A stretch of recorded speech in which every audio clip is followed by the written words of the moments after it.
कहीं कोई चुपचाप सपनों के परों पर उड़ जाता है, तो कोई खामोशी से दूसरों के दर्द को अपना बना लेता है। Lifelines of India.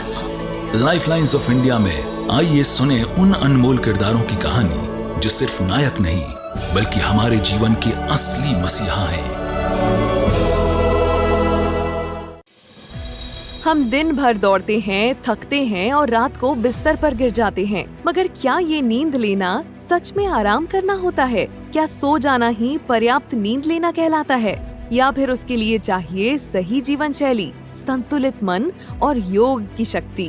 आप सुन रहे हैं बॉक्स एफएम और आज का शो है एक ऐसी चर्चा जो न सिर्फ आपको आराम के बारे में सोचने पर मजबूर करेगी, बल्कि आपको बताएगी कि शरीर और मन की असली रिचार्जिंग कैसे होती है। क्या योग से नींद बेहतर हो सकती है? कौन कौन से आसन अनिद्रा में फायदेमंद हैं? और क्या गहरी नींद से मानसिक स्वास्थ्य में भी सुधार आता है?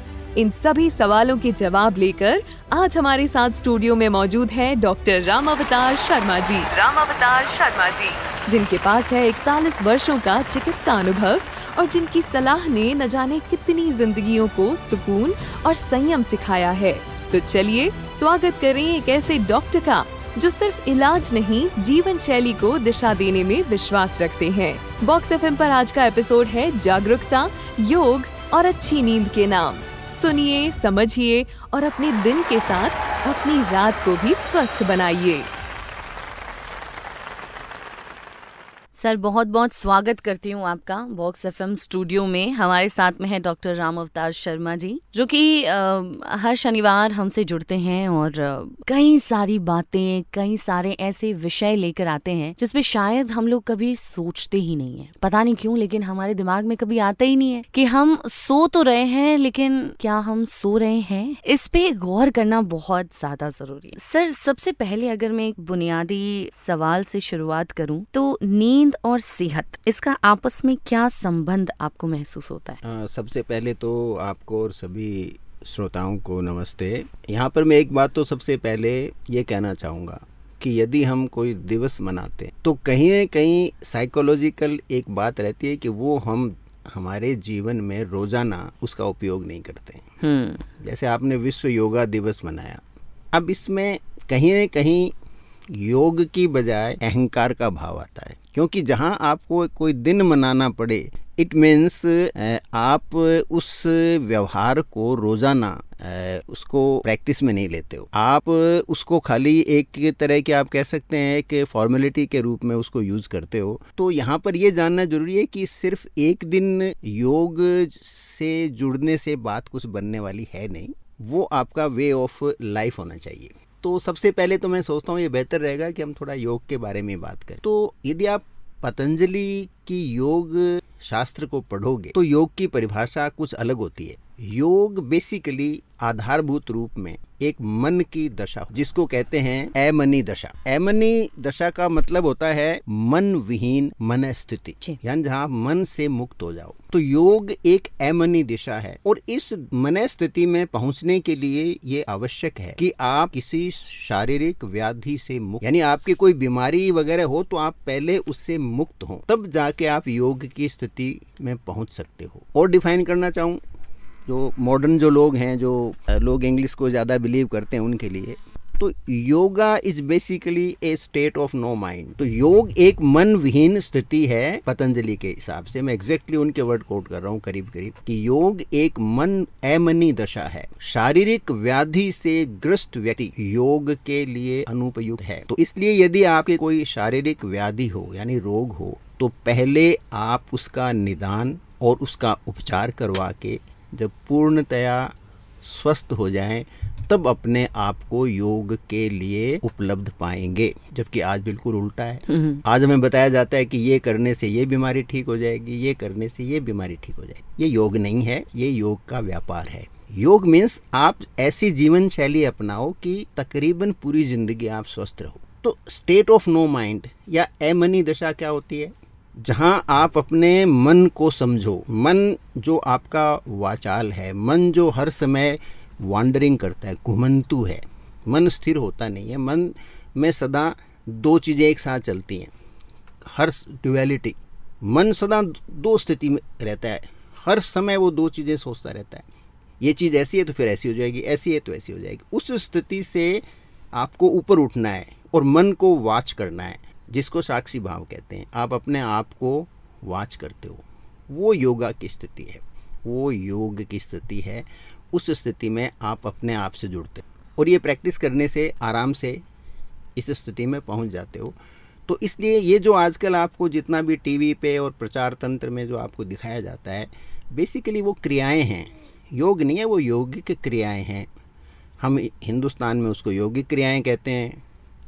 आप वेस्टर्न वर्ल्ड में जाओगे तो करीब करीब पिलाटेस होती हैं, वो ऐसी एक्सरसाइज होती हैं। तो कोई भी क्रिया है वो वैसे तो योगिक क्रिया है, यानी शरीर की क्रिया है, लेकिन जो योग की स्थिति है वो आपके माइंड से है। और माइंड में यदि आप उस स्थिति में जाते हो तो 3-4 चीज़ें आपकी ज़िंदगी में अपने आप आ जाएंगी। एक तो वो आएगी क्योंकि आप मन के साक्षी हो, आपका मन क्या कर रहा है आप उसको वॉच कर रहे हो, आपकी चेतना उस अपने मन को वॉच करती है। तो उसमें आपको क्या होगा, आप जॉयफुल रहोगे, क्योंकि आपको सुख दुख तो मन से होता है, चेतना को तो सुख दुख होता नहीं है। चेतना तो चेतना है, मैं इस समय दुखी हूँ, मैं इस समय खुश हूँ, मैं इस समय किसी से प्यार करता हूँ या करती हूँ, या मैं इस समय किसी से पर मुझे जो गुस्सा आ रहा है, ये व्यक्ति मेरे जीवन में है, ये व्यक्ति मेरे जीवन से चला गया, ये कौन बताता है आपको? चेतना। मन है वो पकड़ता है, चेतना आपको स्वतंत्र करती है। तो जो चैतन्य की स्थिति है वो योग की स्थिति है, वो रियल है। योग टोटली आपके जो सोच है, आपका जो चैतन्य स्वभाव है, उस तक पहुंचने का नाम योग होता है। तो वो जब उसमें पहुंचोगे तो वो तुरंत ही क्या होगा कि आप जिस स्थिति में आओगे उसमें एक तो आप जॉयफुल रहोगे, आप आनंदित रहोगे, क्योंकि आप चीज़ों से डायरेक्ट तरीके से संबंधित नहीं रहते हो। दूसरा उसमें क्या होता है, आप सदा आभारी रहोगे। आप सुबह उठे रात की नींद से तो आप अपने अंदर से आभारी रहोगे कि मैं आज जिंदा उठ गया। गहरी नींद में जब कोई भी मेरी रक्षा के लिए नहीं था, उस स्थिति से मैं बाहर आया हूँ, मैं जिंदा उठा हूँ सुबह, तो आप थैंकफुल रहोगे, आप आभारी रहोगे सदा। और ये जब स्थिति आती है तो फिर आपके अंदर एक कंपैशन की फीलिंग आती है, यानी आपके अंदर एक सबके प्रति एक सद्भाव होगा, जीव मात्र के प्रति और निर्जीव के प्रति। यानी आप फिर पहाड़ भी नहीं काटोगे, आप किसी पक्षी को भी नहीं मारोगे, आप किसी पेड़ को भी बिना बात काटोगे नहीं, तो आप में वो एक फीलिंग डेवलप होगी। तो वो बेसिकली आप देखो तो योग वो स्थिति है। और ये जो आप जो कुछ फिजिकल एक्टिविटी कर रहे हो वो बहुत अच्छी बात है, वो आपको स्वस्थ रख सकती है यदि आप उसको जीवन में जल्दी अपनाएं। लेकिन उसमें योग में आपको जो फ़र्क है ना, वो जानना ज़रूरी है। अब इस प्रचार तंत्र के अंदर आंधी चल रही है प्रचार की, तो उसके अंदर जो इसकी कोर फीलिंग है, जो आधार है योग का, वो कहीं न कहीं गायब होता जा रहा है। और इसके बारे में बात करना इसलिए लोगों ने करीब करीब बंद सा कर दिया कि कोई सुनने वाला नहीं है प्रचार की आंधी में, क्योंकि उधर पैसा बहुत है। आपको वो अलग होना चाहिए, योगिक क्रियाएं कहो आप उनको योग नहीं कहना चाहिए। तो ये तो एक इम्पॉर्टेंट मैसेज मैं आपको देना चाहता हूँ। दूसरा क्या है कि आप जब इस योग की स्थिति में पहुँचते हो तो आप कोई न्यायाधीश नहीं बनते, फिर नॉन जजमेंटल हो जाते हो आप में कोई पूर्वाग्रह नहीं है, आप में कोई दुर्भावना की स्थिति नहीं होती। आप जो चीज़ है उसको वैसा ही स्वीकार करते हो, और उसमें जो कोई सुधार की आवश्यकता है तो आप उस सुधार का प्रयास करते हो। तो ये तो जो फंडामेंटल है वो योग का जो मेरे को समझ में आया है, पतंजलि का मैंने पूरा योग शास्त्र पढ़ा है, और उसके अंदर जो चीज़ मेरे समझ में आई, ओरिजिनल कंसेप्ट तो ये था। अब कंसेप्ट समय के साथ बदलते हैं तो ये भी बदल गया, लेकिन मैं जो अनुभव करता हूँ वो कटु बात है। लेकिन ज़्यादातर जो योग के नाम पे जो कुछ हो रहा है वो इतना टेम्परेरी हो रहा है। एक दिन योगा मना लिया आपने और उस दिन हल्ला गुल्ला कर लिया, अगले दिन आप वहीं के वहीं आ जाते हो, तो उससे आपकी लाइफ में कोई बहुत बड़ा परिवर्तन आ जाएगा, इसमें मेरे को बड़ा संशय बना हुआ है। तो सर ये जैसे नींद जो होती है, मैंने शुरुआत में भी बोला था कि लोग अक्सर ये कहते हैं कि यार मैं सो तो रहा हूँ पर मैं सो नहीं रहा हूँ, है ना, नींद की ऐसी स्थिति हो जाती है। तो ये किस कारण की वजह से होता है कि हमें लगता है लोग आंख बंद करके एक एक 1.5 घंटे तक लेटे हैं पर फिर भी एक दिमाग पता नहीं सबकॉन्शियस में कहाँ थॉट्स चल हाँ, रहे हैं, कुछ साइकिल टूट रही है, चलता रहता है, पता नहीं इसका क्या कारण है। इसमें आप देखो तो आप अपने आप को आज से ले जाओ, जो धरती पे जीवन जो विकसित हुआ है, तो आप हज़ारों साल पहले जाओगे तो आपने देखा कि उस समय रोशनी के दो ही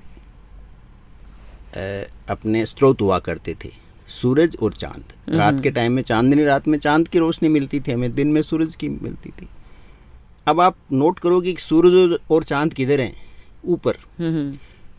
तो जब ऊपर से रोशनी आती थी तो आपकी जो आंखें होती हैं इनके अंदर रेटिना है, रेटिना के जो लोअर पार्ट है, नीचे का हिस्सा है, तो रोशनी को रिसीव करने वाली जो कोशिकाएं होती हैं, जो तंत्र है पूरा तंत्र, वो आपकी आंख के नीचे, रेटिना के नीचे वाले हिस्से में जो सेंसर्स होते हैं।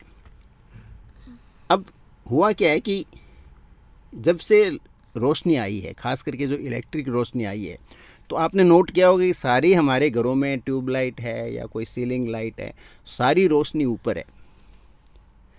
तो आप जब सोओगे तो रोशनी तो ऊपर से आ रही है, और आप नोट करो कि आप आंख भी बंद कर लोगे तो भी वो आपके आंखों के पार से वो रोशनी आती रहती है। आप फिर प्रयोग करो, आप अपनी अंगुलियों से अपने आंख को बंद करके ढक लो, फिर भी आपको वो रोशनी आती हुई धीरे धीरे, मतलब डायरेक्ट नहीं आएगी, लेकिन आपको आंखों को महसूस होता है कि कोई न कोई चीज़, रोशनी हमारे आंखों के अंदर गिर रही है। बिल्कुल। तो वो आपको सोने नहीं देती। इसलिए आपको सोना है, आराम से सोना है, तो पहला तो ये करना चाहिए, यदि आपको सोने में डिफ़िकल्टी है तो छतों के ऊपर की रोशनी शाम को 8:30 के आसपास आप बंद कर दीजिए। और यदि आप नया मकान बना रहे हो या आपके मकान में कोई मॉडिफिकेशन हो रहा है तो 1-2 फ्लोर के अंदर रेस लगाइए आप, दीवार अच्छा। के नीचे के हिस्से में फ्लोर से 1-2 फीट के ऊपर पे, और रोशनी लगाइए। पढ़ने के लिए एक साइड में छोटा सा लैंप लगाइए जो थोड़े से एरिया में रोशनी डाले, जो डायरेक्ट आपकी आंखों पे नहीं आए, आपकी पुस्तक के ऊपर पड़े। ये इसके अंदर इम्पोर्टेंट होता है। और वो रोशनी पीली होनी चाहिए, क्योंकि जो वाइट लाइट होती है, तो वाइट लाइट में ब्लूइश लाइट तो होगा ही उसके अंदर, वाइट के अंदर ब्लू मिक्स होती है लाइट, तो ब्लू फिर हमें अवेकन करती है, हमें फिर जगाती है। तो इसलिए आपको जैसे मोबाइल की स्क्रीन है, आपके कंप्यूटर की जो है स्क्रीन है, आज जो LED लाइट्स वगैरह लगी हुई हैं, तो वो सब हमारी आंखों पे पड़ती रहती हैं। तो उससे हमारे शरीर में जो मेलाटोनिन का फॉर्मेशन होता है वो नहीं होता, हमारी जो पीनियल ग्लैंड है वो स्टिमुलेट नहीं होती, वो पर्याप्त मात्रा में जो स्लीप हार्मोन है उसको पैदा नहीं करती। और उसकी वजह से क्या होगा कि आपकी मसल्स वगैरह रिलैक्स नहीं होती, रिलैक्स नहीं होने से आपको नींद नहीं आती, एज सिंपल एज दैट। तो जो कर सकते हैं और जो नहीं कर सकते वे सिंपल कर सकते हैं। नींद की जिनको खास करके समस्या होता है उनके लिए कि आप 8 बजते ही सब ऊपर की लाइटें बंद कर दो। मॉडिफिकेशन नहीं हो सकता, कोई बात नहीं, एक टेबल लैंप लगा लो या कोई भी लैंप लगा लो रूम में, और उसमें पीले कलर का बल्ब लगाओ, या उसके अंदर पीले कलर का कोई जो लैंप है उसकी जो शेड है ऐसी बार का वो पीले रंग की लगाओ। तो येलो लाइट होती है वो आपकी आंखों को स्टिमुलेट नहीं करती, ब्रेन को। तो go for yellow light, and आपके चेस्ट से, हाइट से नीचे से वो लाइट आनी चाहिए, तो वो ऊपर जाएगी। तो ऊपर जाएगी तो ऊपर की हमारी जो रेटिना है उसमें सेंसर्स नहीं होते, तो वो ब्रेन आपका स्टिमुलेट नहीं होता और आपको नींद आ जाएगी। तो ये एक अच्छी खासी आप ट्राई ले सकते। माय गॉड, मतलब ये लाइटों वाला खेल आज मुझे समझ में आ रहा है। हाँ। क्योंकि मैंने बहुत टाइम पहले भी सर ये पढ़ा था कि आपके रूम में अगर येलो लाइट है तो उससे कहीं ना कहीं आपको नींद अच्छी आती है। और फोन में भी आजकल ये फीचर आने लग गया है कि जब आप रीडिंग मोड अगर ऑन करते थे तो येलो लाइट आपके आप जनरेट वो होती है। इसीलिए आता है। तो व्हाइट लाइट में क्या ब्लू होता है, वो सन की लाइट से मैच करती है, सन लाइट में स्पेक्ट्रम में ब्लू होता है, आप इंद्रधनुष देखोगे तो ब्लू आएगा। हाँ, exactly. blue आता है, दो पर में। डॉक्टर सर्दियों में भी ना अक्सर जब हम धूप में बैठ के पढ़ते हैं तो भी हमें नींद आने लगती है कि इतनी तेज धूप लगती है कि बस हम सोचते हैं कि धूप में अच्छे से बैठ के पढ़ाई करेंगे, पर ऐसा इसकी क्या वजह है? वो उसका कारण तो ये होता है कि आपने खाना खाया हुआ होता है, तो आप जब खाना खाते हो तो आपका स्टोमक है वो सबसे बड़ा ऑर्गन है और इसकी बहुत ब्लड सप्लाई है, तो ये जब बहुत तेज़ी से कॉन्ट्रैक्ट करेगा तो ये ब्लड को अपनी तरफ पुल करेगा, तो जब उधर ब्लड ज़्यादा पुल होगा तो ब्रेन में ब्लड उतना कम हो जाएगा। कम होने से ब्रेन है उसका स्टिमुलेशन है वो कम हो जाएगी। ब्रेन को तो कंटिन्यूसली ग्लूकोज चाहिए फीड करने के लिए, तो वो ग्लूकोज स्टोमक को ज़्यादा मिलने लग जाएगा, ब्रेन को कम मिलेगा, तो आपका ब्रेन है वो ड्राउजी हो जाता है, तो उसमें आपको नींद आने लग जाती है। रीजन है। एक और सर कहावत है, जैसे कभी कहते हैं कि नींद नहीं आ रही, वह थोड़ी सी वॉक कर ले, थोड़ी थकान हो जाएगी तो अच्छी नींद आएगी। कोई कहता है कि अरे चलो ठीक है थोड़ी बहुत थकान हो गई अब तो बहुत बढ़िया नींद आई है। तो ये इसका क्या रीज़न, मतलब जो ये थकान वाली नींद होती है यही रिचार्ज करती है क्या बॉडी को? नहीं, वो मसल एक्टिविटी की वजह से। एक्चुअल में क्या होता है कि आपकी मसल्स जो सिर्फ मांसपेशियां हैं वो ऐसा नहीं है, वो सिर्फ चलने के लिए नहीं बनी हुई हैं, वो आपके जो एंडोक्राइन सिस्टम है जिसमें आपकी आगे पिट्यूटरी ग्लैंड आती है, पीनियल ग्लैंड आती है, थायराइड आती है, आपका पेनक्रियास का पार्ट आता है, उसी तरह से मसल्स भी आपकी इसी एंडोक्राइन सिस्टम का एक हिस्सा हैं। वो इंसुलिन सेंसिटिव वगैरह यही तो बढ़ाती हैं आपके शरीर में इंसुलिन का बेटर असर। यदि आपकी अच्छी मसल्स हैं और उसमें कम फैट है तो आप में इंसुलिन का इफेक्ट बेटर आता है, तो मेटाबॉलिज्म आपका बेटर रहता है। तो वो उसकी वजह से आपका ये एक सिस्टम है पूरा मसल, तो आप इसलिए वो वॉक वगैरह करोगे तो उससे आपको आपका जो एंडोक्राइन सिस्टम है वो नॉर्मल होगा, तो आपकी सारी ग्लैंड्स बेटर फंक्शनिंग करेंगी, तो आपको स्लीप बेटर आती है। लेकिन ये घूमना वगैरह उन्हीं के है जिनको किसी वजह से नींद नहीं आती। अदरवाइज जो जिनको रेगुलर नींद नहीं आती ना, उनकी जो है सिस्टम अलग है, उनमें ये चीज़ काम नहीं करेगी। उसमें तो उल्टी आप थकान ज़्यादा रहेगी तो नींद भी आपको कम आएगी। लोग बहुत थक जाते हैं ऐसे जो इंसोम्निया के रोगी होते हैं। हाँ, ओके। हाँ, जो इंसोम्निया के रोगी होते हैं उनको मेहनत से नींद नहीं आती, उसके लिए उनको अलग ट्राई लेनी पड़ती है। उसको हम एक कहते हैं योग निंद्रा। अच्छा। एक कंसेप्ट है योग निंद्रा का, ये एक्चुअल में सारे विश्व में है, ये भारत में काफ़ी डोमिनेंट था, लेकिन आप दूसरे जो सिविलाइजेशन का पढ़ोगे वहाँ से भी ये चीज़ें आपको काफ़ी कुछ मिलेगा। क्योंकि नींद धरती पे मनुष्य के लिए सदा ही एक समस्या रही है, और उसका कारण ये है कि आदमी बहुत कुछ पाना चाहता है, वो डिटैच नहीं होना चाहता चीज़ों से, वो चीज़ों को छोड़ना नहीं चाहता। उसको पता है कि मैं अब मेरी आवश्यकता नहीं है यहाँ पे, फिर भी वो उस चीज़ों को छोड़ता नहीं है। यस। तो उसमें क्या होता है कि आप जब छोड़ोगे नहीं तो फिर वो दिमाग आपका लगातार दौड़ लगाता रहेगा और आपको नींद नहीं आती। तो योग निंद्रा की क्या प्रोसेस है कि ये बहुत तरह से होती है, मतलब अपना अपना मेथड्स है। मैं कॉमन सा बता दूं जिससे लोग समझ जाएं। इसमें होता है कि आप एक के बाद एक अपने शरीर की मांसपेशियों को रिलैक्स करना शुरू करो। तो इसके कई तरीके हैं। एक तो ये कि आपने आंख बंद कर ली, देन यू फोकस, आप अपने सांस पे फोकस करो कि आप सांस अंदर ले रहे हो, फिर एक छोटा सा गैप है, फिर सांस छोड़ रहे हो, फिर अंदर ले रहे हो, फिर गैप है, फिर सांस छोड़ रहे हो। अब इस पे फोकस करो। हो सकता है आप आधा मिनट तक तो बिल्कुल उस पे फोकस करो, आधा मिनट बाद में अचानक आप पता नहीं कहाँ पहुंच जाते हैं सर, अपने आप दिमाग भटक जाता है, आगे कहीं चले जाते हो। हाँ। किसी की याद आ जाती है, किसी पे गुस्सा आता है, किसी से डर लगता है, कहीं कोई तरह तरह के सपने देखते हैं, आदमी रोमांटिक हो जाता है, आदमी रोने लग जाता है, आदमी भयभीत हो जाता है, इंसान जो भी है। फिर क्या उसको गिल्ट फील होता है, अपराध बोध होता है, अरे मैंने ये क्या कर दिया, मैंने मेरा जो मेडिटेशन है वो तोड़ दिया, मेरी एकाग्रता मैंने नष्ट कर दी। अपराध बोध नहीं होना चाहिए, क्योंकि जब तक आप जिंदा हो आपका मन भटकता रहेगा। करना क्या है आपको, वापस आना है, वापस उसी सांस पे फिर आ जाओ। आप भटक गए, स्वीकार करो इसको, कोई अपराध की फीलिंग नहीं होनी चाहिए, अपराध बोध नहीं होना चाहिए, ऐसा नहीं मानना चाहिए बहुत गड़बड़ हो गया है। सभी के साथ होता है, जो बड़े बड़े दावे करते हैं उनके साथ होता है। कोई एक आधे बहुत ही लंबी प्रैक्टिस है, उनको छोड़ दीजिए, सब लोग भटकेंगे, भटक के वापस आएंगे। तो वो भी अपने मेडिटेशन में काउंट होता है? मेडिटेशन, वापस आओ ना। एक्चुअल रियल मेडिटेशन क्या है, वापस आना। अच्छा। फिर वापस सांस पे आप फोकस करो, फिर आप भटकोगे, फिर वापस आओ। हाँ, क्योंकि ऐसे ही होता है सर, फिर गिल्ट तो आता ही आता है मन में कि ये अरे यार मैं तो 5-10 मिनट का सोचा था, टारगेट लिया था कि इतना मेडिटेशन करूंगी, लेकिन बीच में पता नहीं कहाँ चली गई, वापस से आ गई। तो मतलब उसमें गिल्ट नहीं आना चाहिए। देखिए, जिंदगी को आपको अच्छा जीना है ऐमनी दशा में, तो जिंदगी में कभी कोई टारगेट डिसाइड मत करो। आपने यदि कोई अपना लक्ष्य निर्धारित कर दिया तो मान लो कि आपने असफलता के दरवाजे खोल दिए। आप तो अपने एक्शन में रहो, आप काम करते रहो। होता क्या है कि इस धरती पे होता क्या है, बहुत सारी एक्टिविटीज होती हैं, क्रियाएं होती हैं। हर क्रिया के अगेंस्ट एक प्रतिक्रिया होगी और फिर वो उनका एक जोड़ होगा और जोड़ में कोई न कोई परिणाम सामने आएगा।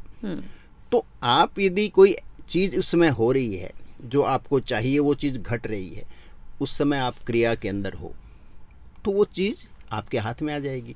उसमें आप निष्क्रिय हो तो वो आपके हाथ में नहीं आएगी। जैसे मान लो आपको एक IAS ऑफिसर बनना है, आप पढ़ते रहिए, एग्ज़ाम देते रहिए, पढ़ते रहिए, कभी न कभी ऐसा चांस बन सकता है कि सारे सवाल वो आ जाए जिन पर आपने मास्टरी कर रखी है। अब ये संयोग नहीं है, वो तो हो ही रहे हैं हर साल। आप क्रिया में हो, आपने सब तैयारी कर रखी है, तो आप उनको हल कर दोगे और आपका सिलेक्शन हो जाएगा। आपने सोचा है कि मेरे से तो कुछ नहीं होगा, घर बैठे बैठे, तो आप सफल नहीं होंगे। तो ये इसमें कोई चमत्कार नहीं है, इसमें कोई देवी देवताओं का वरदान नहीं है, ये सिंपल फिजिक्स है। हर क्रिया की एक प्रतिक्रिया होगी और इस दुनिया में हर समय कुछ न कुछ मिलने की संभावना, प्राप्त करने की संभावना हर समय बनी रहती है। आपको लगातार क्रियाशील रहना है, एज सिंपल एज दैट।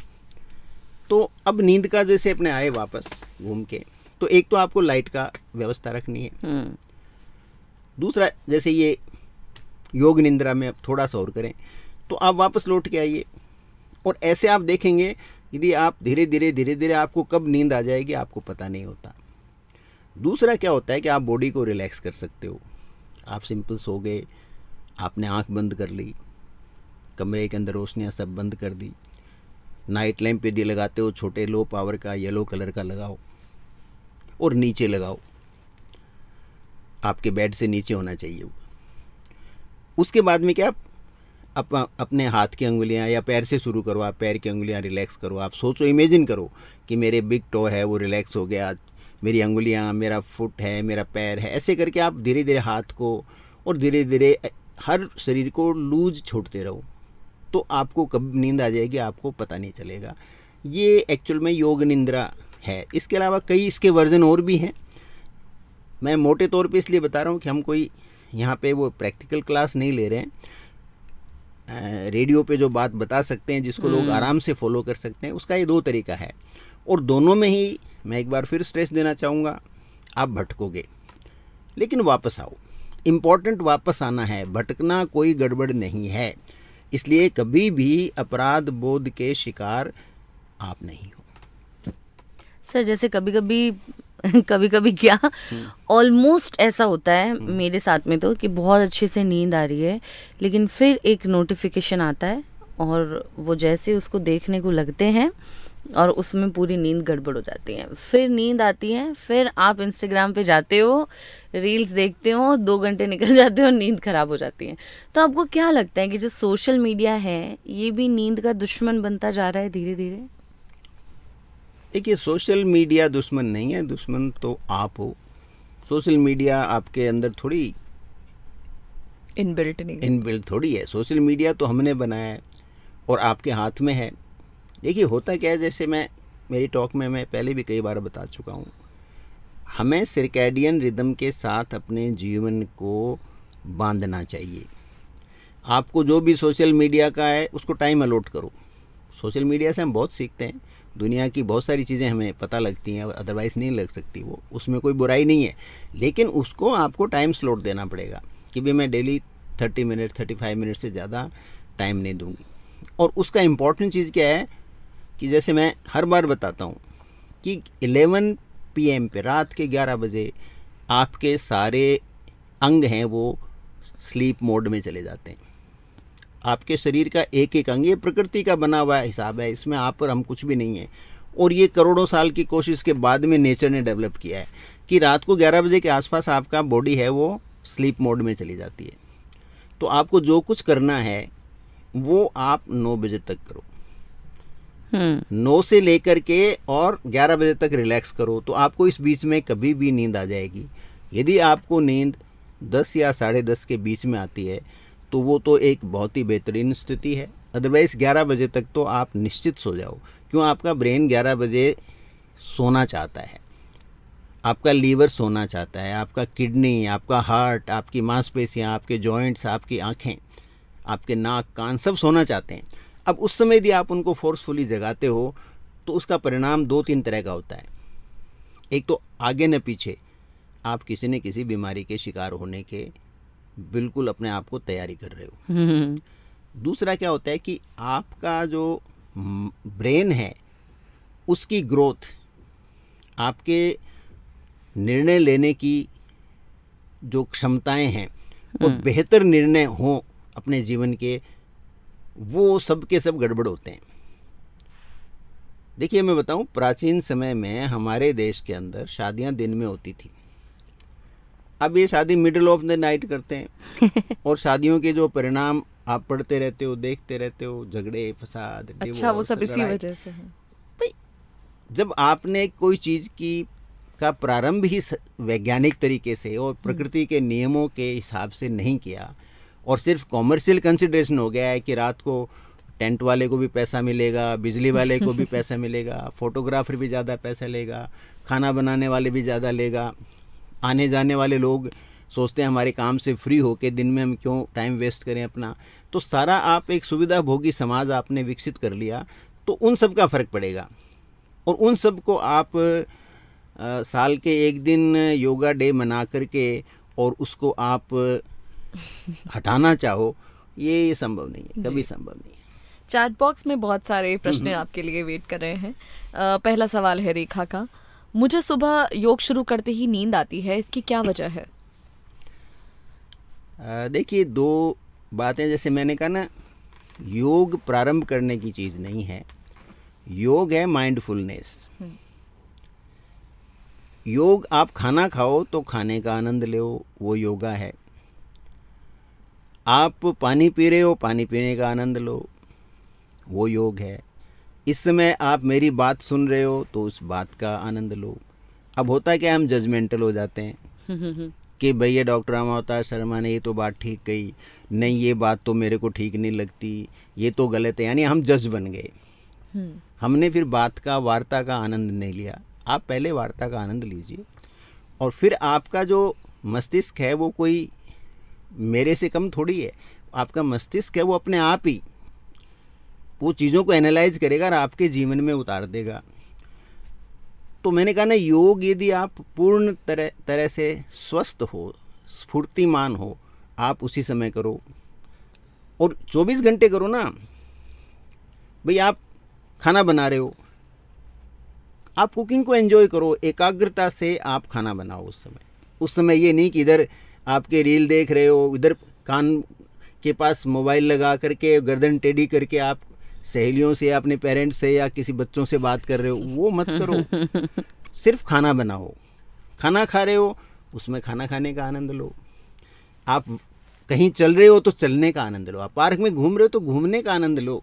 हम क्या घूमने का आनंद नहीं लेते? उसने क्या देखा, उसने क्या कपड़े पहने हुए हैं, लगा के वॉक करते। हाँ, वो नहीं होना चाहिए। आप सिर्फ घूमने का आनंद लो, वो योगा कहते हैं।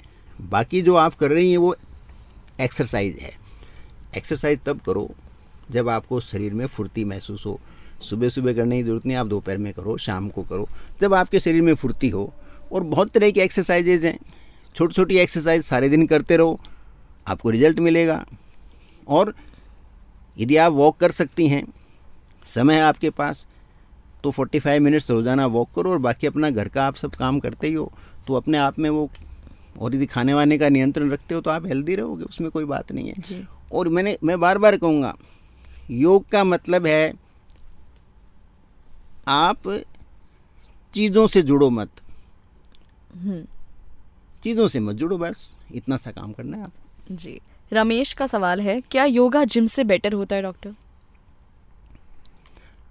एक्चुअली जिम भी योगा है, हर चीज़ जो मैं बता रहा हूँ, मैं बार बार बता रहा हूँ, ये सेपरेट मत करो। सेपरेट तो व्यापार ने किया है। बाकी मैं कहूँगा जो आप करते हो जिम में करो, या जो ये एक्सरसाइज योगा के नाम से करते हो, ये योगिक क्रियाएं हैं। योग अलग है, योग तो आपके मन स्थिति की बात है, वो साइकोलॉजिकल ज़्यादा है। आपकी जो आपका फिलोसॉफिकल स्ट्रेंथ, दार्शनिक क्षमता आपकी कितनी विकसित होती है, वो तो है योग। आप जो करते हैं वो योगिक क्रियाएं हैं, वो भी अच्छी हैं। और आप जिम करते हो सोच समझ के, वो भी अच्छे हैं, वो शरीर की फिटनेस के लिए होती हैं, तो दोनों ही अच्छी हैं। हर व्यक्ति के लिए अपने अपने हिसाब से सिलेक्शन का वो है, चॉइस कैसी भी आप कर लो। जी। पवित्रा लिख रहे हैं, मेरे सीने में अक्सर दर्द रहता है और जब मैं एक्सरसाइज करती हूँ तो कम हो जाता है, इसके लिए कुछ बताएं प्लीज़। एक तो पवित्रा को ध्यान रखना है कि विटामिन D3 और B12 तो कहीं कम नहीं है, तो वो यदि उनको लगे कि वो सूरज की रोशनी में नहीं जाती हैं तो अपने किसी चिकित्सक से सलाह लेकर विटामिन D का कोर्स लें। और यदि वो वेजिटेरियन हैं या ओकेजनल नॉन वेजिटेरियन हैं तो विटामिन B12 का थोड़ा ध्यान रखें, और थोड़ी ब्रीदिंग एक्सरसाइज है वो बढ़ा दें। जी। वैभव का सवाल है, मैं कुछ भी खाता हूँ तो मुझे पेट संबंधी समस्या होने लगती है, इसका मेन रीज़न क्या हो सकता है? इसमें योगा से कोई हेल्प मिल सकती है? मैंने कहा नहीं, योगा बीमारियां ठीक नहीं करता है। जो आदमी योग की स्थिति में रहते हैं वो बीमार कम होते हैं। यदि आपकी बीमारी है तो आपको किसी अच्छे डॉक्टर की राय लेनी चाहिए। पेट में कोई गड़बड़ है तो इट मीन्स कोई इन्फेक्शन हो सकता है आपके आंतों के अंदर, तो आप उनको किसी डॉक्टर को दिखा के दवा लें। हम यहाँ दवा नहीं बताते हैं। बस पेट के लिए मैं इतना बताना चाहता हूँ कि आप फर्मेंटेड चीज़ का उपयोग ज़रूर करें, जैसे दही है, हमारे यहाँ जैसे राजस्थान में एक राबड़ी है, या जो साउथ इंडियन जो इडली वगैरह सांभर वगैरह है उनका यूज़ करो, सो दैट आपकी बॉडी में एडिक्वेट प्रीबायोटिक आ जाएं, और जो आपकी बीमारी है उसके लिए एक बार किसी डॉक्टर से राय ले करके उसकी दवा लें। जी। भव्य पूछ रहे हैं, क्या योग सूरज की रोशनी में करना चाहिए या कहीं भी कर सकते हैं? देखिए, यदि सूरज की रोशनी, सूरज उगने के 3 घंटे बाद में आप योग करते हो, और गर्मियों के अंदर करीब 2 घंटे बाद में सूरज की रोशनी में करते हो, तो आपको एडिशनल बेनिफिट होता है कि विटामिन D बन जाता है आपकी बॉडी के अंदर। लेकिन ध्यान रहे कि उस समय आप शर्ट वगैरह नहीं पहने, टी शर्ट भी नहीं पहने, बनियान पहने, स्लीवलेस से पहन करके आप अंडर शर्ट अपनी, और फिर यदि करते हैं थोड़ा योगा धूप में, लेकिन सूरज उगने के 2 से 3 घंटे बाद में, तो फिर विटामिन D एक्स्ट्रा बन जाता है। अदरवाइज़ तो आप कहीं भी कर सकते हो एक्सरसाइज, एज सच कोई अलग बेनिफिट या अलग वो नहीं है। खुले में करेंगे तो आपको प्रकृति का साथ मिलेगा, आपको आसमान मिलेगा, जिसको हम स्काइकोलॉजी कहते हैं। स्काइकोलॉजी का मतलब होता है यदि आप दिन में 2 मिनट से लेके 20 मिनट तक यदि आसमान के सीधे नीचे रहते हो, तो आपके जो बॉडी सेंसर्स हैं वो आपकी स्किन में भी होते हैं, आपकी आंखों में भी होते हैं, वो एवरीवेयर होते हैं, आपके हेयर रूट में भी होते हैं। तो वो जो हमारे वातावरण के अंदर जो चीज़ घट रही है, जैसे सूरज का प्रकाश फैल रहा है, तो उसको रिसीव करते हैं, तो उसकी वजह से आपकी बॉडी में कोर्टिसोल, डोपामिन, ऑक्सीटोसिन, इन जैसे हार्मोन्स रिलीज़ होते हैं। तो उसमें आप दिन में प्रसन्न रहते हो, और उसमें दिन में आप में ड्राइव रहती है, जोश रहता है, उत्साह रहता है। इसलिए बाहर कर सको तो ज़्यादा अच्छा है। जी। भाग्या का सवाल है अगला, डॉक्टर, मैंने एक बुक पढ़ी थी कि thoughts are the root cause of all sufferings. क्या ये बात सच है? क्या चीज़ है? Thoughts are the root cause of all sufferings. देखिए, थॉट से मैंने अभी जैसे अपनी वार्ता के शुरू में बताया था कि आप अपने थॉट के विटनेस बनो। यानी ये मैं हूँ और ये मेरे थॉट है। इसको कहते हैं तुरिया। जो प्राचीन टाइम में इसको तुरिया कहते हैं। तुरिया मीन्स थर्ड स्टेट। तो मैं सामान्य नॉलेज के लिए बताता हूँ, जैसे आपका एक जन्म तो आपके मदर ने दिया आपको, वो आपकी लाइफ की फर्स्ट स्टेज है, the birth given to you by your mother.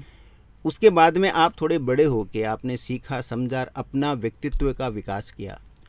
It means आप जो माँ बाप का जो साया है उसके साथ में आपने अपना साया खड़ा किया, आपने अपना व्यक्तित्व खड़ा करा, आपको अपने नाम से जाना जाने लगा। ये आपकी दूसरी स्थिति है। अब तीसरी स्थिति जीवन की क्या आती है कि आप अपने ही साक्षी बनो कि मेरी ये थॉट आ रही है, ये मेरे विचार मेरे अंदर उठ रहे हैं। तो इट मीन्स मेरे विचार ये, तो मेरे विचारों के बीच में एक गैप है। तो आप अपने विचारों के ऊपर बैठे हो, यानी आप अपने विचारों के साक्षी हो, उनके विटनेस हो। तो फिर वो विचार आपको कोई प्रभावित नहीं करेंगे। ये मेरे विचार आया, अच्छा विचार न अच्छे होते हैं न गंदे होते हैं, ये हमारा सामाजिक प्रशिक्षण है। विचार सिर्फ विचार हैं। ये विचार आया, आप ये रहोगे ना, जज बन गए ना। मैंने कहा ना, जहाँ आप जजमेंटल हो गए, जहाँ आप न्यायाधिपति बन गए, तो फिर आप फंस जाओगे। फिर आपको अपराध बोध होगा, फिर आप अपने आप को कोसोगे, फिर आप अपने आप को कहोगे मैं कामी हूँ, मैं नीच हूँ, मैं ये हूँ, अपने आप को आप एब्यूज़ करोगे। नो, ये विचार आया, ये विचार गया, और आप देखेंगे विचार आते हैं जाते हैं, आते हैं जाते हैं जी। आप पे क्यों प्रभाव पड़े। इसको कहते हैं तुरिया की स्थिति। तुरिया कहते हैं द थर्ड स्टेट। आपके बौद्धिक विकास की ये तीसरी स्थिति है। और इस स्थिति में जब आ जाते हैं तो फिर आपको लगता है कि यार ये मैं तो हज़ारों साल मुझे जीना चाहिए, क्योंकि अब तो मेरे को जीवन समझ में आया है। लेकिन होता क्या है, ये समझ में जब आने लगती हैं चीज़ें तो कहीं कोई दूर दस्तक लगने लग जाती है फिर, और जब तक पूरा समझ में आता है तब तक आदमी जाने का समय आ जाता है। इसलिए आप कोशिश करो कि इस स्थिति को जल्दी समझो। क्यों, अब साइंस का ज़माना है, इतना कम्युनिकेशन है, आपको लोग गाइड करने वाले बहुत हैं। तो आप विचारों से प्रभावित मत हो, अपने ही विचारों को देखो, बिल्कुल स्थिर हो जाओ, आंखें बंद करो, उस विचार को देखो। फिर आप विचार में, आपके बीच में गैप आ जाएगा, वो विचार आपको दुखी नहीं कर सकता फिर। और विचार अच्छे बुरे का ये भ्रम मिटा दो। विचार विचार है, उसका क्या अच्छा बुरा है। पर सर, ये जो प्रेम प्रसंग में दिक्कत आती है तो उस टाइम पे दिमाग जो है ना सर, वो भी काम नहीं करता है, मन भी काम नहीं करता है।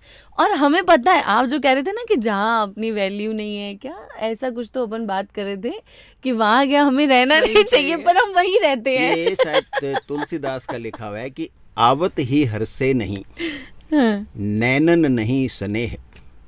आपके आते ही कोई बहुत खुश नहीं हो, उसके आंखों में आपके लिए स्नेह नहीं हो। आवत ही हरखे नहीं, नैनन नहीं स्नेह, तुलसी वहाँ न जाइए कंचन बरसे में। चाहे सोने की बरसात हो रहो, आप वहाँ मत जाओ। तो यहाँ जो प्रेम प्रसंग का है, उससे नींद जो आपकी उड़ती है, उससे आप की जो शरीर पे जो इम्पैक्ट आता है, जिससे आप अपनी योग की स्थिति से बाहर निकल जाते हो और एक बिल्कुल ही एक ऐसी बिखरी हुई स्थिति में आ जाते हो, उससे बचने का एक ही तरीका है, ये आपको जानना है कि धरती पर प्रेम नहीं स्नेह की तरफ बढ़ो। प्रेम एक केमिकल एक्टिविटी मैं बोलने वाली थी, केमिकल लोचा है। केमिकल लोचा है। और स्नेह है ना, वो विकास है, वो बौद्धिक स्थिति है। तो आप ज़िंदगी में जहाँ तक संभव हो स्नेह की तरफ बढ़ो, और स्नेह का मतलब ये है कि आप परपेचुअल लगातार एक योग की स्थिति में हो, क्योंकि जो आदमी लगातार योग की स्थिति में रहेगा वही स्नेही हो सकता है, दूसरा व्यक्ति स्नेही हो नहीं सकता। स्नेह एक बड़ी स्थिति है, मानसिक स्थिति, तो उसकी तरफ बढ़ो। जी। पर यार एक सेकेंड ना, हमारा मतलब सर देखिए प्रेम तो हर इंसान की नीड है ना, मतलब हाँ, नीड है। आप ये सोचे कि जैसे माँ बाप का प्यार होता है, जैसे भाई बहनों का प्यार होता है, वैसे हस्बैंड वाइफ का भी प्यार होता है, गर्लफ्रेंड बॉयफ्रेंड का भी होता है, दोस्तों का भी होता है। तो उस टाइम पे मतलब ऐसा क्यों हो जाता है कि हम परिवार भूल जाते हैं, हम यार दोस्त भूल जाते हैं, जिसे प्यार में अंधा होना कहा हाँ। जाता है अक्सर। अंधाधुन प्यार करने वाला सर वो वाला सिस्टम नहीं है, बस ये प्यार इतना अंधा कैसे होता है, और इंसान की नींदें उड़ जाती हैं सर, खाना नहीं खा पाते हैं, सुकून नहीं आता है। देखिए उसमें क्या होता है कि उसमें आप दूसरे व्यक्ति को अपने पूर्ण अधिकार में लाने की आपके अंदर एक सबकॉन्शियस माइंड के अंदर एक भावना रहती है। ज़िंदगी में लंबे समय तक आपको दूसरे लोग नियंत्रित करते रहते हैं। बचपन में माँ बाप है, फिर स्कूल के अंदर टीचर हैं, फिर आप कहीं जॉब में जाते हो तो आपके ऑफिस के जो आपके सीनियर लोग हैं वो सब आपको अपने नियंत्रण में रखना चाहते हैं, रहते हुए आप, और सदा आप अंदर से आपके अंदर एक भावना रहती है कि एक मेरा अपना संसार हो, मेरा हो, जिसके अंदर मेरे पोजीशन में सब चीज़ रहे। अब उसमें ले दे के अंत में जो आता है वो आपका जीवन साथी आता है, पति और पत्नी दोनों के लिए। तो फिर उसको हम क्या करते हैं, हम साइकोलॉजिकली देखें तो होता क्या है कि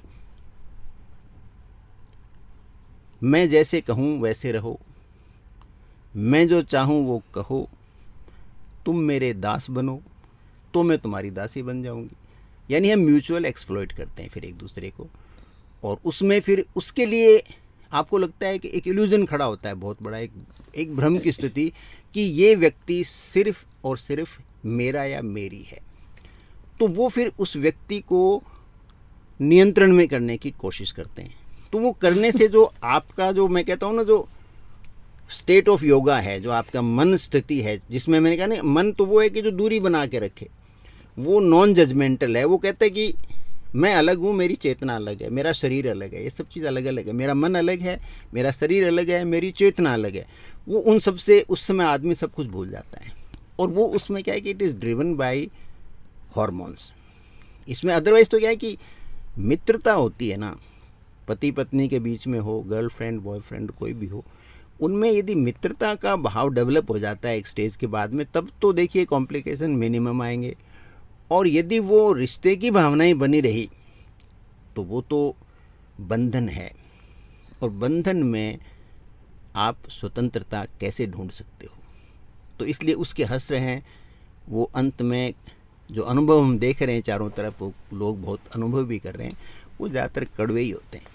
सर मैं तो बहुत ही कड़वा अनुभव कर रही हूँ सर। मेरे साथ तो ऐसा है कि मैं तो दासी बन के रह लेती हूँ, भाई जैसे तुम बोलो वैसे होगा, पर तो भी सामने वाला इंसान 4 दिन, 4 महीने, 6 महीने, 12 महीने सब कुछ अच्छा है, और उसके बाद में एकदम से इंसान बदल जाता है। और पर मैं तो वैसे की वैसी हूँ, मैं आज भी वैसे ही एफर्ट्स कर रही हूँ, वैसे ही इज्जत करती हूँ। कभी कभी तो डर लगता है सर कि इतना ना हम दासी बन जाएं कि हाँ। एक टाइम पे हमारे अंदर का प्यार ही खत्म हो जाए, कि और सर ऐसा होता है, हमारा ऐसा होता है जब सामने वाला इंसान फॉर ग्रांटेड लेने लगता है ना, एक तो उसके सामने क्या हम सेल्फ रिस्पेक्ट भूल जाते हैं सर, याद ही नहीं रहती कि हमारी खुद की कोई इज्जत भी है। हम वो बस जैसा वो चाहे वैसा करने के लिए। लोग कहते हैं स्त्री का चरित्र ही ऐसा है, समर्पण वाला। नहीं हाँ, ऐसा मैं नहीं। तो समर्पण में बिलीव करती हूँ सर। वो तो कोई बड़ा खेल है। वो तो क्या है कि हर एक दूसरे को, एक्चुअल में क्या होता है कि हम एक दूसरे को नियंत्रित करना चाहते हैं, और इसलिए स्त्री के नियम किसने बनाए? स्त्री ने थोड़ी बनाए, पुरुष ने बनाए। तो वो बांधने का तरीका होता है, वो एक दूसरे को फिर शब्दों में बांधते हैं, वो भावनाओं में बांधते हैं, वो फिर कोई जिम्मेदारी में करके बांधते हैं। तो उसमें क्या होता है कि ये बड़ा कॉम्प्लेक्स मैटर है। अब इसमें क्या होता है कि मेरी समझ में लगा कि इसलिए मैं कई बार लोगों को कहता हूँ कि भाई आप इस पे बात कीजिए, इसके अंदर जो होती है ना, जो संवाद, आपको कोई काउंसलर अच्छा हो, साल में एक बार ज़रूर जाना चाहिए, तो अपने रिलेशंस को लेकर के और वो बातचीत ज़रूर करनी चाहिए, तो सो दैट वो आपकी जो कॉम्प्लेक्सिटीज़ हैं वो थोड़ी कम हो सकती हैं इससे। मुझे सर सच में ऐसा लगता है कभी कभी कि ये जैसे आजकल के जो बच्चे हैं ना, इनमें भी ये परेशानी देखने को मिलती है कि जैसे अब मैं अपने घर में देखूँ तो एक पहले जैसे सन साइकिल मून साइकिल चलती थी, आज की तारीख में बच्चे जो हैं जैसे हमारी सुबह होती है तो उनकी गुड नाइट होती है, वो लोग आराम से रात भर जगेंगे, सुबह सोएंगे, 12-1 बजे उठेंगे और वो पूरी साइकिल डिस्टर्ब हो जाती है। आधे से ज़्यादा लोगों का ना मसला सिर्फ प्रेम प्रसंग होता है, स्पेशली आज की जो जनरेशन है या ये जो 22-23 साल से 27-28 साल तक का रहता है, उसमें सबसे ज़्यादा ये परेशानी आती है। तो जो लोग ये फेस कर रहे हैं वो कैसे अपने आप को थोड़ा स्टेबल कर सकते हैं कि जिससे उनको ये परेशानी ना हो? नहीं, देखिए उसमें होता क्या है, जैसे मैं बता रहा हूँ ना आपको कि यदि आपने अपने जीवन को प्रकृति के हिसाब से नहीं ढाला तो उसके जो परिणाम हैं वो भुगतने पड़ेंगे। वहाँ पर क्या है कि साइंस के अंदर कोई दया का भाव नहीं होता है। साइंस तो है वो फैक्ट्स पे चलती है, तथ्यों पे चलती है। तो आपने यदि उस जीवन शैली को नहीं माना तो उसकी कीमत चुकानी पड़ेगी। और आजकल हम देख रहे हैं कि भाई जैसे रिलेशनशिप्स में कितना हिंसा हो रही है। आप हेल्थ के ग्राउंड पे देखो तो यंग लोगों के अंदर हार्ट अटैक है, इम्यून डेफिशिएंसी डिजीजेज हैं, ओबेसिटी आप देखिए कितनी भयंकर बढ़ी हुई है। तो उसके आपको परिणाम भुगतने पड़ेंगे। एडिक्शन कितना बढ़ गया, स्मोकिंग कितनी बढ़ गई यंग जनरेशन के अंदर, आप इमेजिन नहीं कर सकते। तो वो सब क्यों बढ़ रहे हैं? नशे की चीज़ें, जैसे आप पंजाब जाओ, राजस्थान के बॉर्डर स्टेट जाओ, उधर आगे जैसे पाकिस्तान है, अफ़गानिस्तान है, उनकी तरफ आप जाओ तो कितना नशा है। कहीं धार्मिक रूप पे कई धर्म वाले कहते हैं शराब मना है, तो वहाँ पे अफीम का प्रचार देखो। तो वो सब की फिर आपको कीमत चुकानी पड़ेगी यदि आप जीवन को आप उस तरह से नहीं जियोगे जिसके लिए आप बने हो।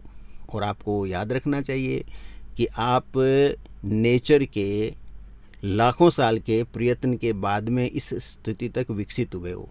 जीवन कोई 1-2 दिन में विकसित नहीं हुआ है।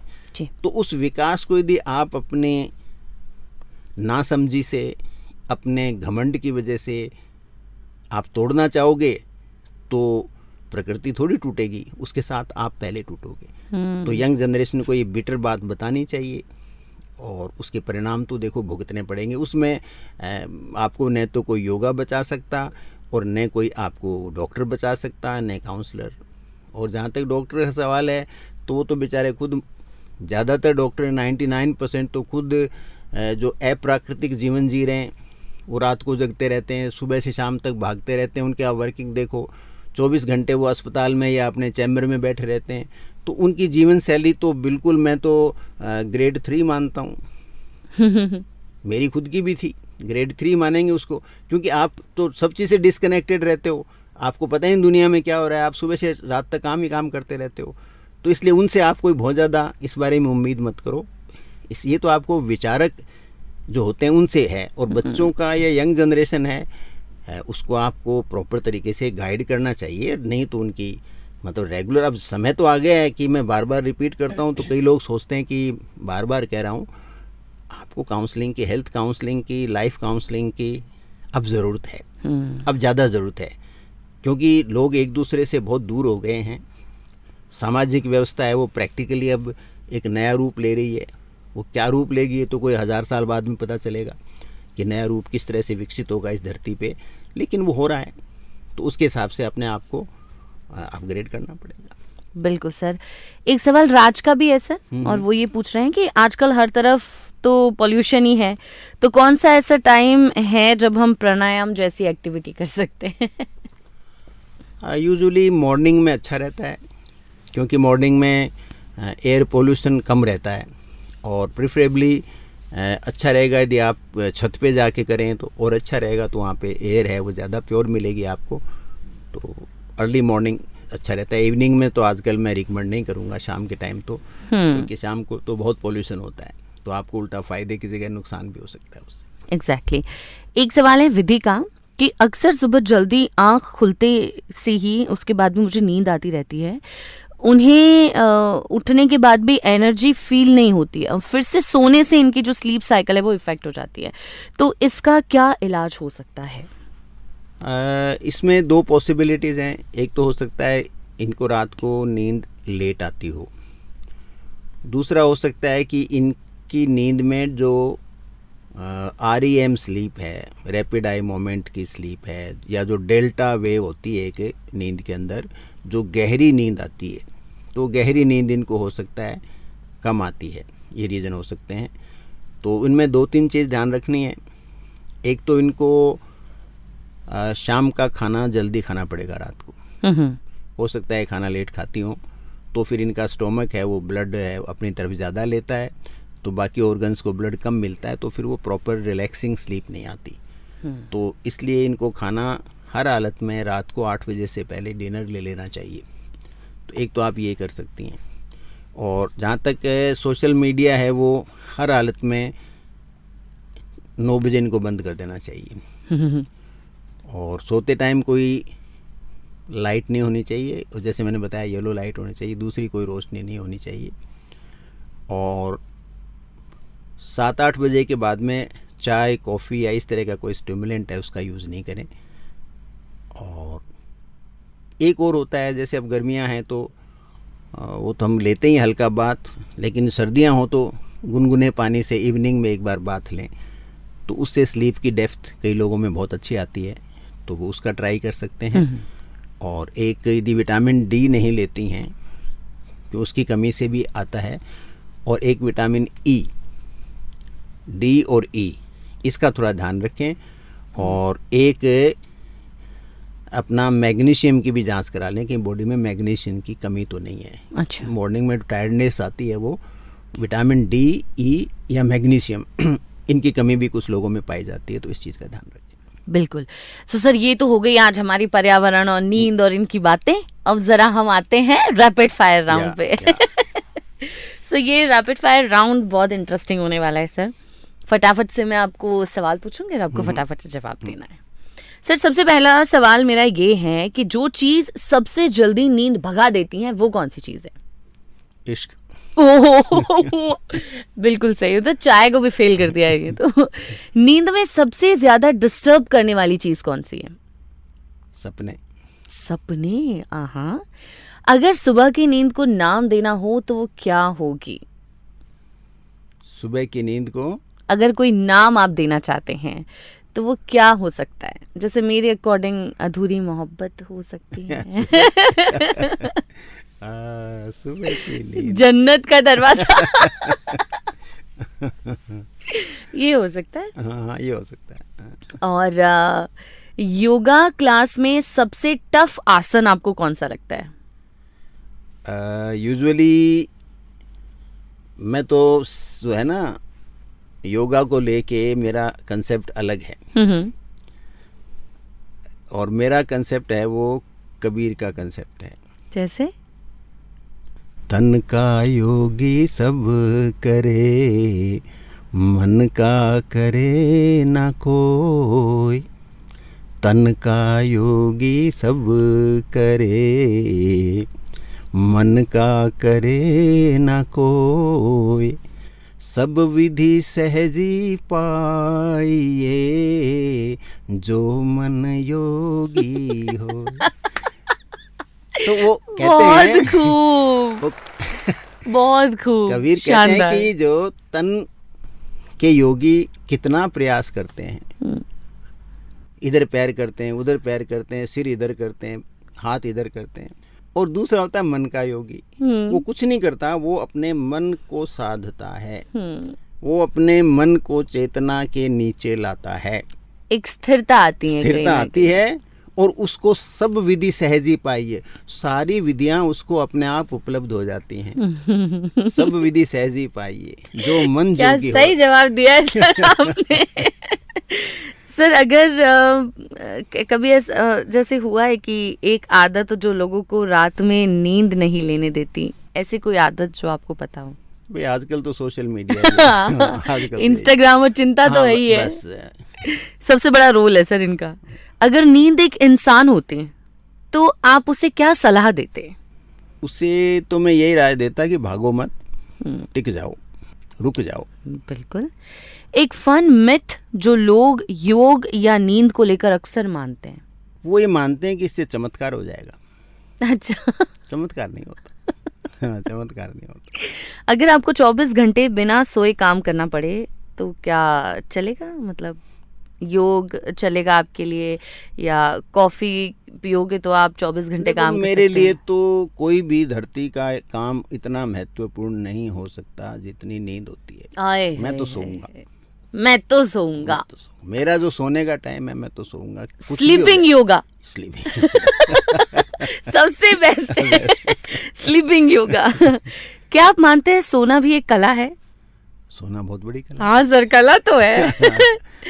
कला स्लीप तो तो है। है ना। ये तो क्या है कि एक तो आपका ये आशीर्वाद भी है और बहुत बड़ा आर्ट है। द आर्ट ऑफ स्लीपिंग है नहीं, तो बहुत बड़ी आर्ट है और एक बड़ा वरदान है आपके लिए। इससे बड़ा वरदान मेरी समझ में कुछ है कुछ नहीं है है। बहुत बढ़िया। तो आप अपनी एक परफेक्ट नींद को अगर आप डिस्क्राइब करें तो वो कितने घंटे की होनी चाहिए? 7 घंटे की होने चाहिए। और यदि आप 7 से कम सोते हो तो आप उसको आफ्टरनून नैप से भी कंपनसेट कर सकते हो, जो 20 मिनट से लेके 1 घंटे तक हो सकती है। दोपहर में 20 मिनट से 1 घंटे आप नैप ले सकते हो after a certain age, specially after 55 और 60।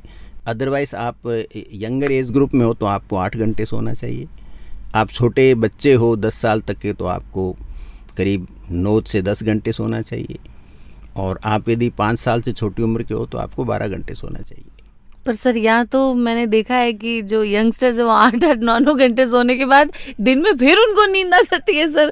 3-3 घंटे का नैप ले लेते हैं और फिर कहते हैं हाय अभी तक करियर के कुछ अत्ते पत्ते नहीं है, कैसे उसका होगा? मतलब कहीं न कहीं उनके बॉडी में कोई डेफिशिएंसी है। तो हम उसको एनालाइज करना चाहिए। यदि इस तरह से 18 घंटे 15 घंटे कोई सोता है ना, तो वो उतना ही है। 5 घंटे सो तो भी नुकसान है, तो 15 घंटे सोओगे तो भी नुकसान है। और इतना सोते हो आप, तो इसका मतलब कहीं न कहीं आपके या तो न्यूट्रिशनल डेफिशिएंसी है या आपके कोई साइकोलॉजिकल ट्रॉमा है। और सर कभी कभी तो ना, अगर मान लो आप 4 घंटे की नींद भी बहुत पीसफुल ले रहे हो ना, तो आपको सच में लगता है आपने बहुत अच्छी नींद ले ली है, थकान मिट गई है और बहुत फ्रेश फील होता है हाँ, कभी वो कभी। तो होगा, लेकिन फिर भी आपके जो टोटल बॉडी के जो फंक्शंस होते हैं ना आपके, वो जब सेट राइट करने के लिए आपको 6 to 7 आवर्स चाहिए, सो दैट आपकी बॉडी का टोटल रिपेयर हो जाए और आपकी जो लाइफ है वो थोड़ी लंबी रहे इस धरती पे, प्लस आपका जो हेल्थ है उसका स्टैंडर्ड बेटर रहता है। तो इसलिए 7 घंटे का तो सोने की कोशिश करनी चाहिए। बिल्कुल। सो सर बहुत मजा आया आज तो। मतलब कहाँ हम लोग नींद से, योग से, प्रेम प्रसंग और पता नहीं कहाँ कहाँ बढ़ गए, लेकिन बहुत अच्छा लगा सर आज फिर से आपसे मुलाकात करके। और ये जो सर ने मैसेज आपको दिया है कि आप तन का योगी सब करे, ये याद रखिए, मन का करे न कोई। तन का योगी सब करे, मन का करे न कोई। सब विधि सहजी पाइए, जो मन योगी होए। आप मन पे फोकस कीजिए, अपने आप को, मन को समझिए और उससे थोड़ा दूर रखिए। आप और आपके मन के बीच में एक गैप होना चाहिए। आप उसके दर्शक, विटनेस होने चाहिए। साक्षी कहते हैं जिसको। दर्शक तो मतलब स्पेक्टेटर है, उसमें बायस्ड होता है। साक्षी होता है, विटनेस होता है, गवाह होता है। मन के गवाह बनिए। और जिस दिन आपने ये अटेन कर लिया, आपकी लाइफ में जो चेंज आएगा उसको कोई शब्दों में नहीं बता सकता। You will start understanding life. आपको फिर किसी चीज़ की ज़रूरत नहीं है, किसी गुरु की ज़रूरत नहीं, किसी ज्ञान की ज़रूरत नहीं, किसी धर्म की ज़रूरत नहीं, किसी ईश्वर की भी ज़रूरत नहीं है। जो कि केवली उपनिषद में कहा है, आप रियलाइज़ करोगे तत्वमसि, अरे वो तो मैं ही हूँ। बीच में सर एक इंस्टाग्राम पे रील वायरल हुई थी जिसमें ये था कि मन के बहकावे में ना आओ, ये राह भुलाए भ्रम में डाले। सो फाइनली मन को अपना दास बना लो तो सब कुछ सेट है मामला। So thank you so much sir हमसे जुड़ने के लिए फाइनली। और फिलहाल आप एंजॉय करें क्योंकि आने वाले गाने सिर्फ और सिर्फ बॉक्स एफएम पर। Thank you so much, keep listening.